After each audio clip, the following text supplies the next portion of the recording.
warahmatullahi wabarakatuh. Good morning everyone. How are you? Great. I hope that all of us are always healthy. Okay, before we start our lesson today, it's better for us to pray first. So let's pray together first. Pray, begin. Finish, thank you. Okay students, just like the last meeting, I have sent the link of the attendance list on the WhatsApp group, so don't forget to fulfill it. It's a must because it is the attendance list of this class, okay? Now, today, we are going to discuss a new material. Okay, but before we start to discuss the material, I wanna ask you, have you ever read essays, articles, or political leaflets?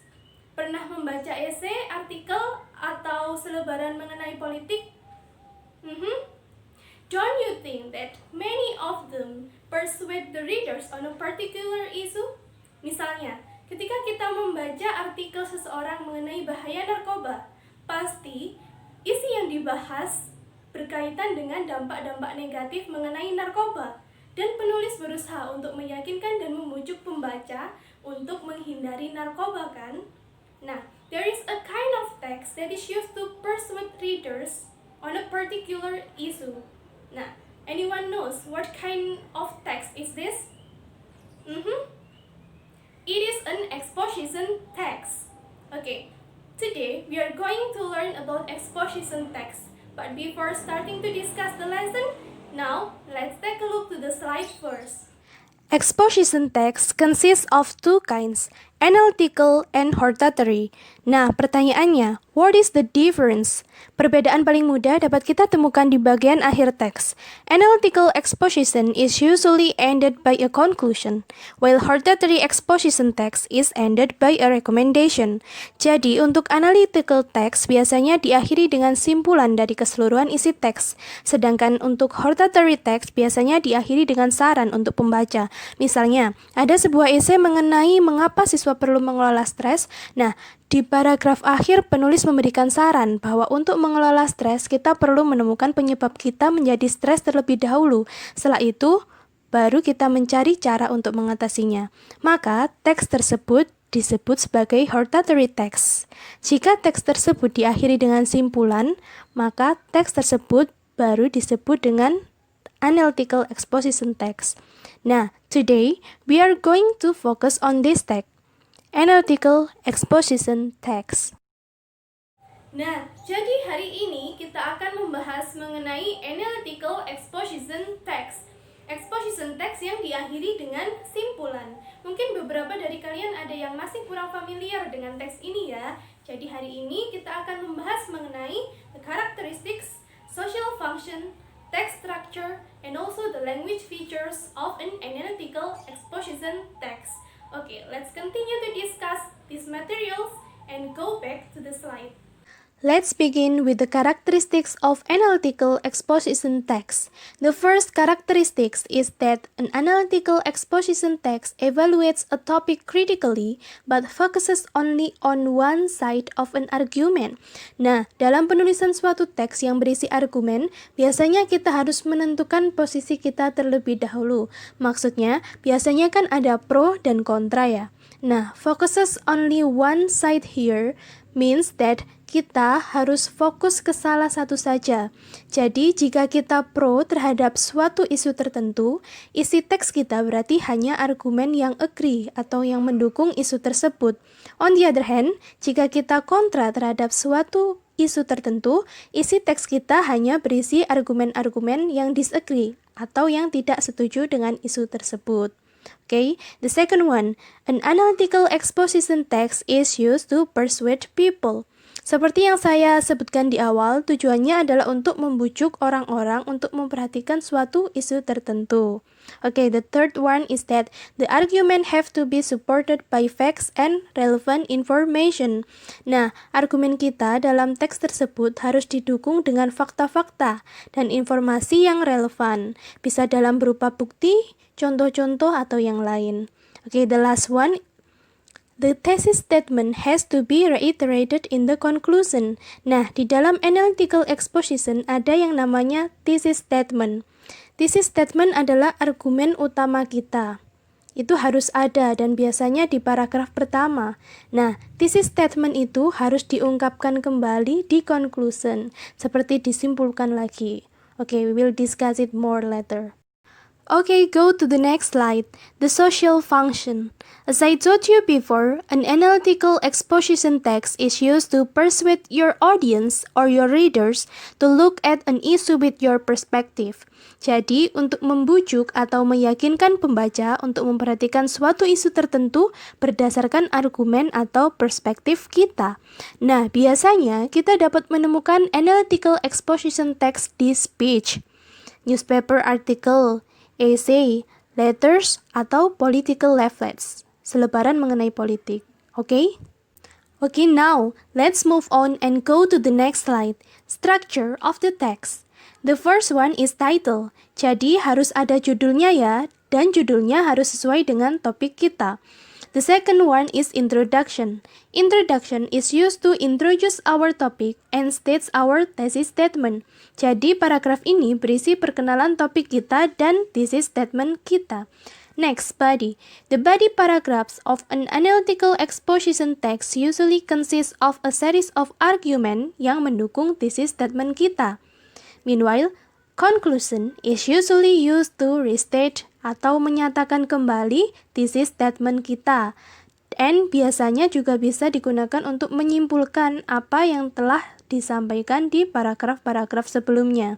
Okay, we will discuss the structure again in the next slide. Now, take a look to the example of an analytical exposition text. Okay, banning of motorbike is necessary in housing areas. It is called as the title. Okay, if we try to go back to the social function from this title, can you know what is the social function of this text? To persuade the readers to ban motorbikes in housing areas. Okay, jadi untuk membujuk pembaca atau meyakinkan pembaca bahwa penggunaan sepeda motor yang bersuara nyaring dilarang di area perumahan. Nah, kenapa kok dilarang? Let's read the writer's arguments. Go to the first paragraph. Motorbikes are nuisance and a cause for great distress. Nah, ini kan penulis masih menulis sesuatu yang umum ya mengenai motorbike. It means that the writer still introduce his or her topic. Then, it is called as introduction. As I told you, an introduction also consists of thesis statement. Take a look to the last sentence here. This is the thesis statement of this text. Argumen utama. I think motorbikes should be banned in housing areas due to the following reasons: cause of air pollution, disease, and accidents. Nah, the next paragraph. Let's see the sentences that I have underlined. I would like to point out that motorbikes are a major contributor to the pollution in the world. Ini adalah penjabaran dari reason yang pertama kan ya. Nah, kita bisa lihat di sini. Cause of air pollution. Okay, the next paragraph. Motorbikes are also responsible for causing disease. Ini penjabaran dari reason yang kedua, okay, disease. And then the next paragraph, motorbikes are responsible for horrible accidents. Dan ini adalah penjabaran dari reason yang ketiga, accidents. Okay, argumen-argumen ini disertai dengan penjelasan-penjelasan fakta. Dan ini penulis juga mengutip dari beberapa sumber ya. So then, it is called as body paragraph. Okay, the last paragraph. In conclusion, from here we can know that it is the conclusion of this text.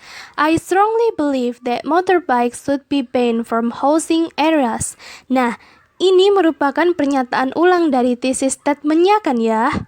Nah, kita lihat. Sebenarnya ini sama kan ya? Motorbike should be banned in housing areas. Oke, jadi ini yang dimaksud dari conclusion is used to restate the thesis statement. Oke, got the point? There is still one point left, that is language features. The first one is that an analytical exposition text use present tense. Masih ingat kan ya present tense itu yang bagaimana? Seperti ini contohnya. Motorbike riders go so fast. Motorbike riders here is the subject. Go is the verb 1 and so fast is adverb. Okay, it is the present tense, right? Next, using mental verbs seperti I believe, I prefer, I agree, I disagree, etc. Contohnya, di dalam teks tadi kita bisa menemukan I think motorbikes should be banned in housing areas blah blah blah. We can find it in paragraph 1.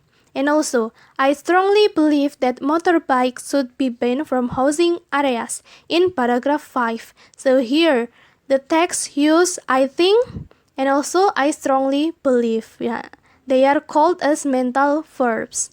Okay, go to the next slide. Using connecting words. It is important to link the argument. Biasanya untuk menggabungkan paragraf 1 ke paragraf selanjutnya atau sebelumnya agar enak dibaca. Contohnya, furthermore, not only, moreover, firstly, etc. Di teks tadi, kita bisa temukan first of all di paragraf kedua, secondly di paragraf ketiga, dan finally di paragraf keempat. Ya, they called as connecting word. Okay, the last one, using causal conjunction, seperti because, consequently, despite, even though, etc. Ini digunakan untuk menunjukkan adanya sebab atau alasan. Di teks tadi kita bisa temukan consequently di paragraf 2. Akibatnya, emisi gas dari kendaraan bermotor yang terus-menerus adalah penyebab utama pemanasan global. Okay students, got the point? Great. Now, let's try to recall what we have learned today. Today, we have discussed an analytical exposition text. The characteristics of analytical exposition text. There are 4, right? The first one is that it only focuses on one side, pro atau kontra, jadi salah satu saja. Okay, the second one is that it used to persuade the readers. And then the third one is that our argument in the exposition text should be supported by facts. And then the last one, that the thesis statement should be reiterated in the conclusion. Okay, great. Okay, how about the social function? Of course, an analytical exposition text is used to persuade readers to look at an issue with our arguments or our perspective. Okay, then the structure. The structure of an analytical exposition text consists of the title, introduction, some body paragraphs, and also a conclusion. Okay, great. Okay, the last point is language features. An analytical exposition text usually uses present tense and then uses mental verbs such as I believe, I think, etc. And then connecting words such as firstly, secondly, furthermore, etc. And then the last one is causal conjunction such as consequently or because, etc. Okay, great. Okay, students, if you still have further questions, please type it in the Google Classroom or WhatsApp group, okay? Okay then students, this is the end of this meeting. Okay, since we are still in the global pandemic, it's better for us to always implement health protocol in our daily activities. So don't forget to always wear a mask if you want to go outside. Don't forget to always wash your hands as often as possible, and also don't forget to always have about 15 minutes exercise in the morning to maintain our good immune system. Okay students, thank you very much for joining this meeting. Always keep healthy and keep happy. Wassalamualaikum warahmatullahi wabarakatuh. Bye-bye.